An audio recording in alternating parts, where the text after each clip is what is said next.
मित्रों नमस्कार। आज एक बार फिर से मैं आपके सामने प्रस्तुत हूं लेकर करंट अफेयर 5 जनवरी का।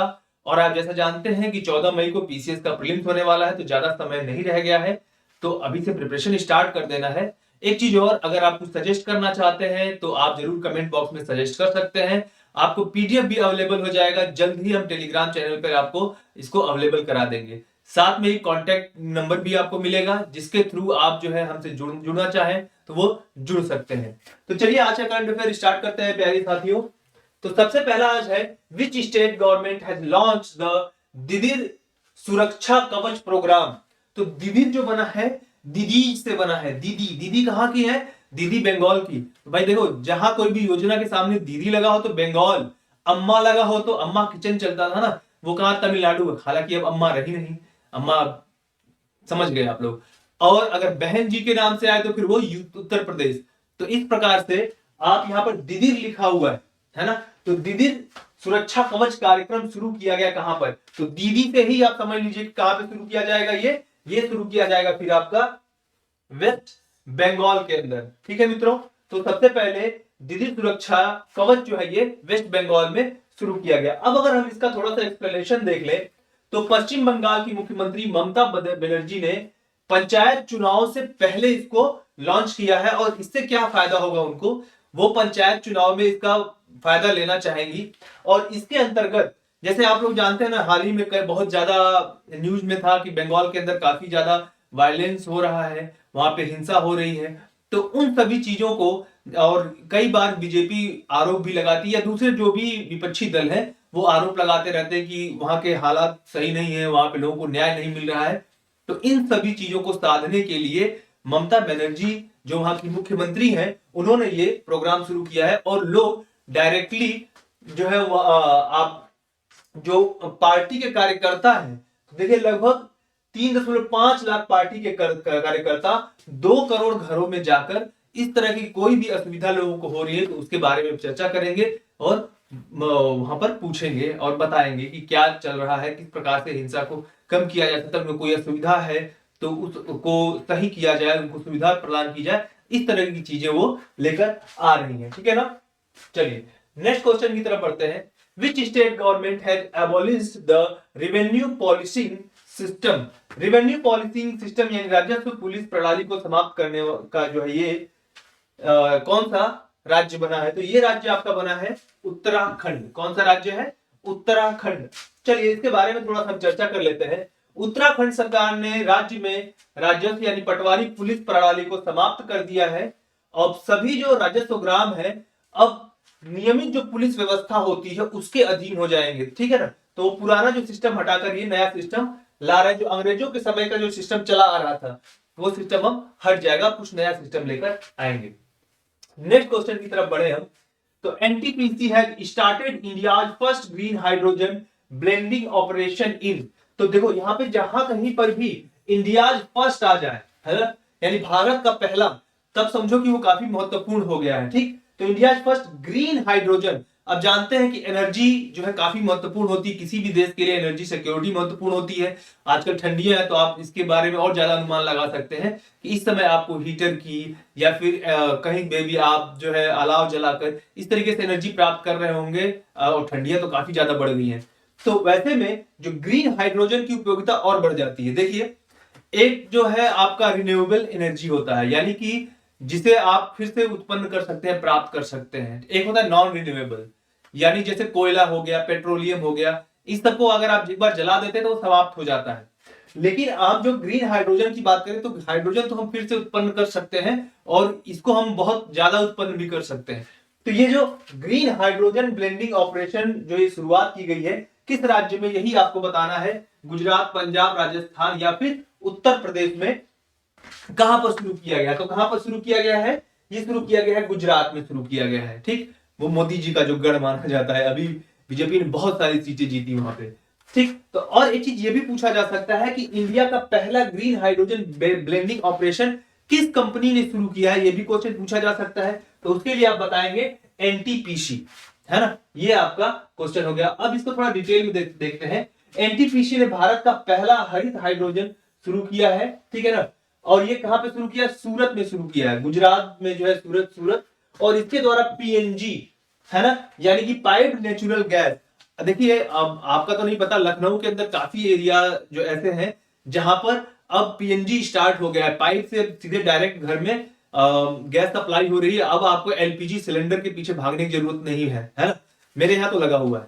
खैर, तो ये एनटीपीसी और गुजरात गैस लिमिटेड के बीच एक सहयोग से ये परियोजना शुरू की गई है, ठीक है ना। और प्रधानमंत्री नरेंद्र मोदी जी ने इसकी आधारशिला रखी थी। ये बातें आपको याद रखना है।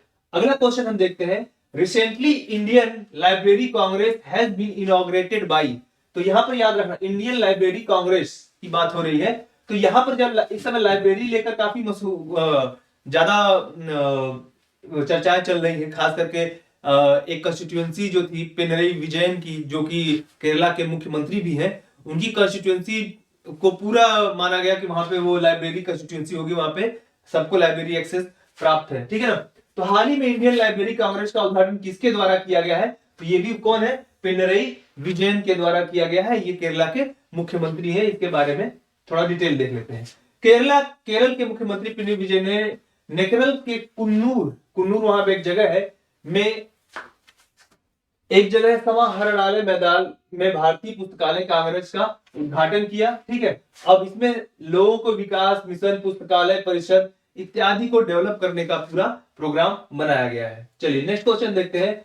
Who becomes Asia's first country to launch hydrogen powered urban train? ये याद रखिए, hydrogen power urban train, powered hydrogen से चलेगी ये ट्रेन, ठीक है ना। अभी तक बुलेट ट्रेन के बारे में, मेट्रो ट्रेन के बारे में, ठीक है ना, ऐसे कई ट्रेन के बारे में सुनते थे।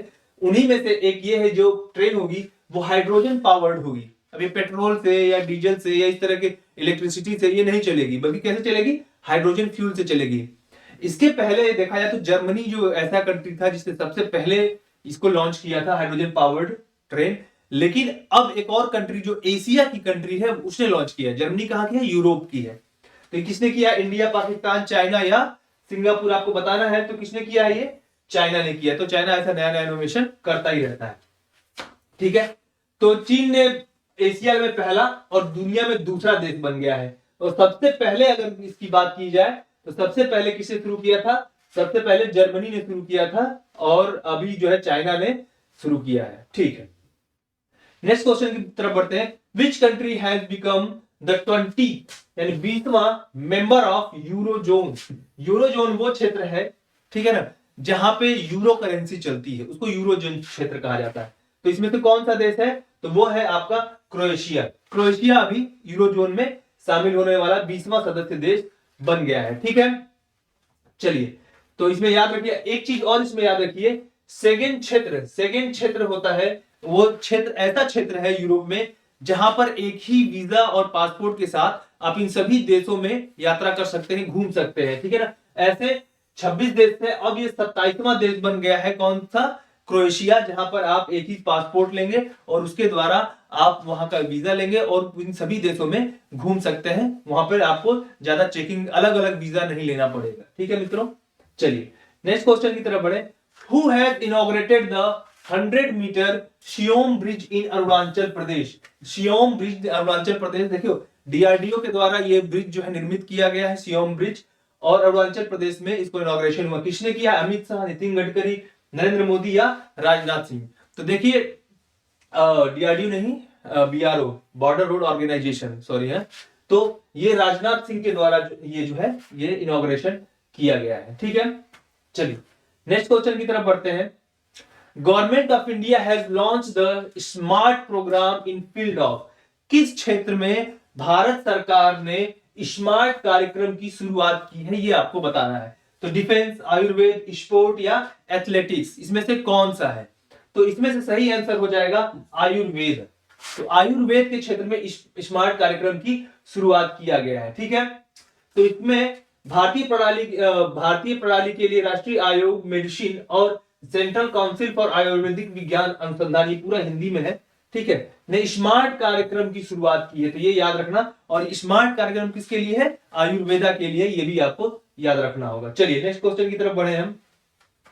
Who is the first female officer to be appointed in the Siachen battlefield? Siachen के बारे में जानते ही हैं, ट्राई जंक्शन। अगर आप इंडिया का नक्शा देखें, यहां पर कुछ इसी तरह आपको दिखाई पड़ेगा।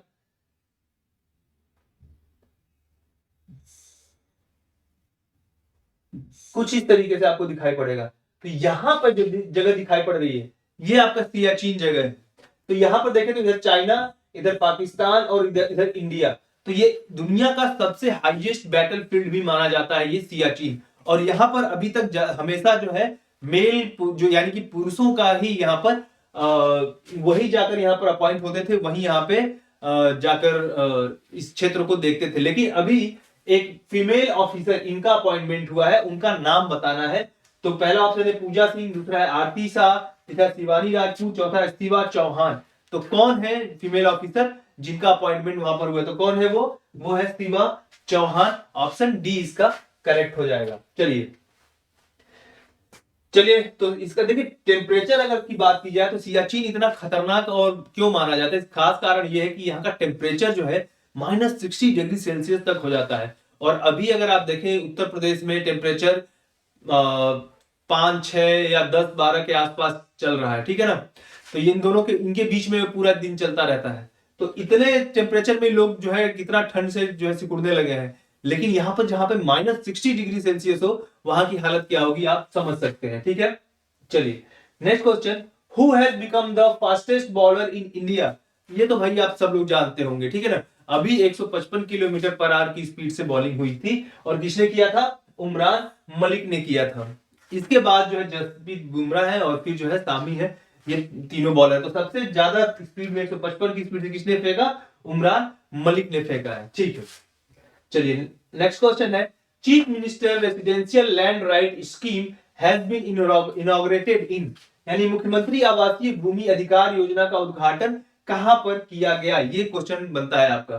तो ये कहां पर किया गया है? मध्य प्रदेश के अंदर ये किया गया है। एक बार फिर से देख लीजिए, मुख्यमंत्री आवासीय भूमि अधिकार योजना का उद्घाटन कहां पर किया गया है? मध्य प्रदेश में ये उद्घाटन किया गया है, ठीक है। चलिए नेक्स्ट क्वेश्चन की तरफ बढ़ते हैं। देखिए इस योजना के तहत 14 लाख लोगों ने आवेदन राज्य भर से प्राप्त हुए हैं यहाँ पर। तो इतना ज्यादा इंपॉर्टेंट नहीं है। देखिए अगर आप उत्तर प्रदेश की तैयारी कर रहे हैं तो केवल योजनाओं का नाम याद रख लीजिए और किससे संबंधित है, किस राज्य से संबंधित है, इतना याद रख लीजिए, आपका काम हो जाता है। बहुत ज्यादा डिटेल में जाने की जरूरत नहीं पड़ती है।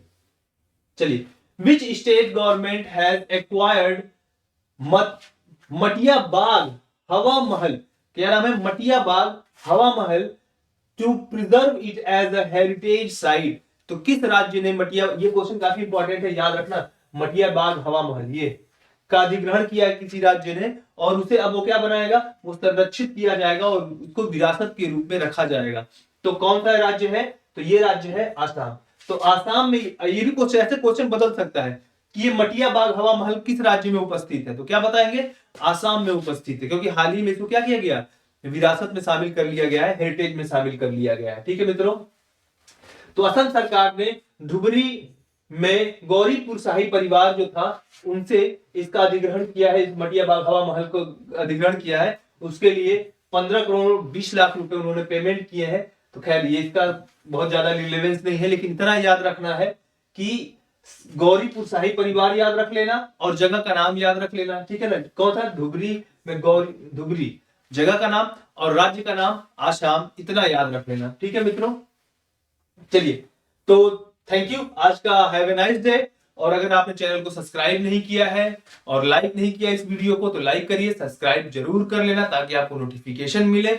और एक चीज, अगर कोई सजेशन हो तो अपना सजेशन जरूर कमेंट बॉक्स में छोड़ें। आज के लिए जुड़ने के लिए आपका धन्यवाद। जय हिंद।